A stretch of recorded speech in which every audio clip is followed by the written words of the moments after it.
That Time Check was brought to you by Pagcor, creating opportunities beyond gaming. Araw-araw, MX3 para MX-Traordinary. With Alpha, Beta, Gamma na sangkap nito. Tunay, original at natural na suplemento. With MX3, so coffee and tea. With MX3, it's for you and me. With MX3, dito ako believe.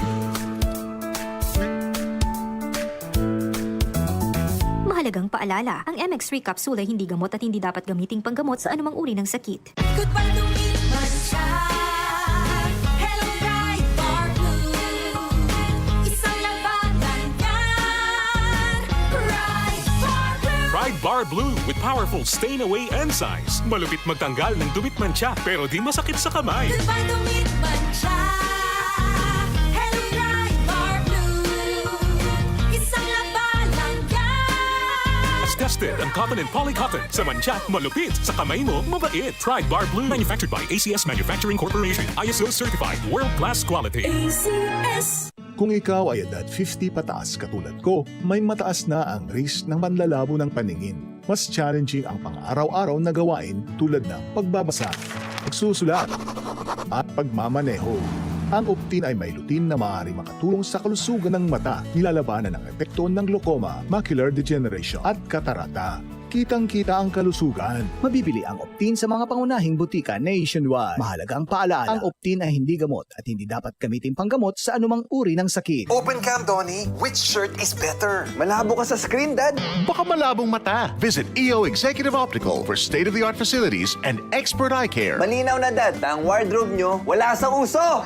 EO Executive Optical. Love your eyes. For expert eye care, come to EO Executive Optical. EO Executive Optical. Love your eyes. Mula sa #1 Smart Dishwashing Paste. Ang galing-galing mo. Smart dishwashing paste ko. Pritong ulam na masebo, plato at kaldero. Tanggaling for everyday. Ganyan pag Smart ang dishwashing paste. May double tanggaling formula. Tanggal galing ang sebo at bakterya. Bahid para walang bahid, linis fantastic sa metal at plastic. #1 ko to. Tanggaling-galing mo. Smart dishwashing paste. Heavy duty linis bawat pahid. Smart Dishwashing Paste, manufactured by ACS Manufacturing Corporation. ISO certified, world-class quality. ACS. Maglaro sa Bingo Plus app para tuloy-tuloy ang premyo at saya. At malay mo mapanalunan mo pa ang jackpot prize sa first online live stream bingo sa Pinas. Bingo Plus. Bingo sa saya plus sa panalo. Gaming for 21 years old and above only. Visit pagcor.ph/regulatory or email keepitfun@pagcor.ph. Game responsibly. Keep it fun. Pagbasa sa ikasampung kabanata ng Aklat ni Juan, ang talinhaga tungkol sa pastol, talata 1-42. Pakatandaan ninyo, ang pumapasok sa kulungan ng mga tupa nang hindi sa pinto nagdaraan kundi umaakyat sa di dapat pagdaanan ay magnanakaw at tulisan.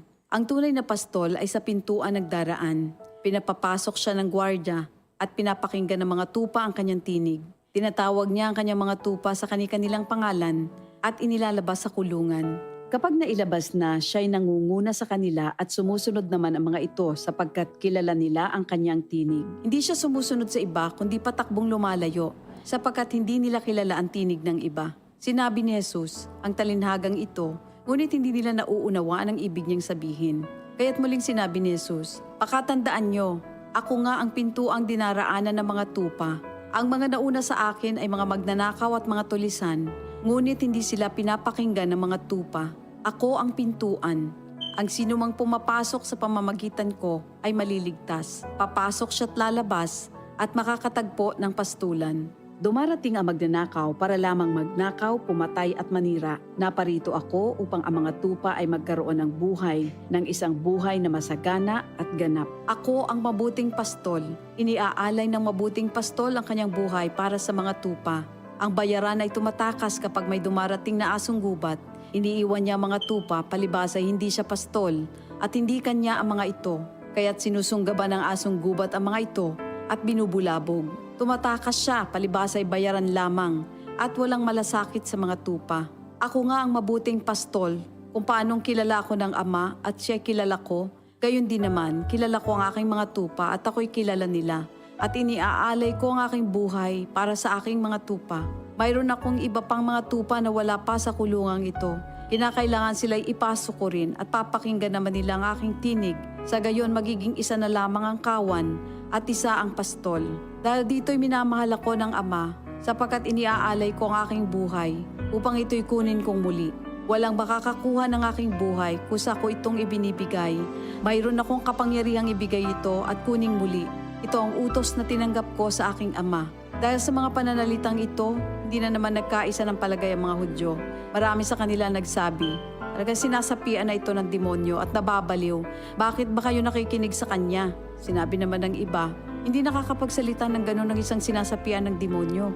Nakakapagpagaling ba ng bulag ang demonyo? Taglamig na noon at kasalukuyang ipinagdiriwang sa Jerusalem ang pista ng pagtatalaga ng templo. At habang naglalakad si Jesus sa templo, sa portiko ni Solomon, pinaligiran siya ng mga Hudyo at sinabi sa kanya, hanggang kailan mo ba kami ilalagay sa alanganin? Kung ikaw nga ang Kristo, sabihin mo na ng tuwiran. At sumagot si Jesus, sinabi ko na sa inyo, ngunit ayaw ninyong maniwala. Ang mga ginagawa ko sa pangalan ng aking Ama ay nagpapatotoo tungkol sa akin. Ngunit ayaw niyong maniwala sapagkat hindi kayo kabilang sa aking mga tupa.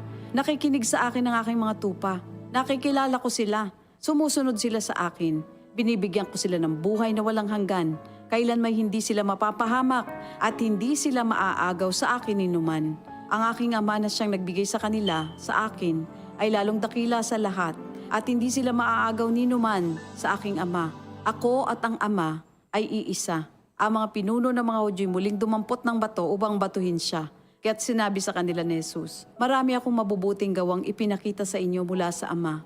Alin ba sa mga ito ang dahilan at ako'y inyong gustong batuhin? Sumagot ang mga pinuno ng mga Hudyo, hindi dahil sa mabubuting gawa kaya ka namin babatuhin, kundi dahil sa paglapastangan mo sa Diyos, sapagkat nagpapanggap kang Diyos, bagamat tao ka lamang. Tumugon si Jesus, di ba nasusulat sa inyong kautusan? Sinabi ko, mga Diyos kayo. Mga Diyos ang tawag ng kautusan sa mga pinagkatiwalaan ng salita ng Diyos at hindi maaaring ipawalang bisa ang sinasabi ng kasulatan. Ako'y pinili at isinugo ng Ama.